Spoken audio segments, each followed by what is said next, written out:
Hello అండి, ఎలా ఉన్నారు? ఈరోజు వినాయకుడి కోసం అని చెప్పేసి నైవేద్యం ప్రిపేర్ చేస్తున్నాను. యాపిల్ హల్వా అయితే ప్రిపేర్ చేస్తున్నానండి. చాలామంది పైనాపిల్తో చేస్తారు కదా, అలా కాకుండా నేనైతే ఉట్టి యాపిల్తో చేస్తున్నాను. చాలా బాగా వచ్చింది ప్రసాదం అయితే మాత్రం. రండి ఎలా చేసుకోవాలో చూద్దాము. ఒక గ్లాస్ ఉప్మా రవ్వ అయితే తీసుకున్నానండి. అదే గ్లాస్తో 1 గ్లాస్ షుగర్ తీసుకొని 3 గ్లాసులు నీళ్ళు అయితే పోసుకొని దాంట్లోనే కట్ చేసిన యాపిల్ ముక్కలు కూడా వేసేసి ఒక ఇలాచీ వేసి పొయ్యి మీద అయితే పెట్టాను. ఇంకా తర్వాత రవ్వనైతే వేపుకుంటున్నానండి.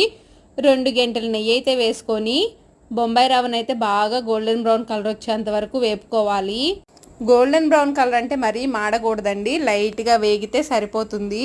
ఇంకా దాంట్లోకి జీడిపప్పు, బాదం పప్పు, కిస్మిస్ కూడా వేసేసి వేపుకున్నాను. బాగా వేగిన తర్వాత నీళ్ళు కూడా బాగా తెరిలిన తర్వాత నీళ్ళనైతే దాంట్లో పోసేసుకొని ఒక 5 నిమిషాలు ఉంచుకొని దించుకున్నామంటే కేసరి రెడీ అయిపోయినట్టే. లాస్ట్లో కొంచెం నెయ్యి వేసాను.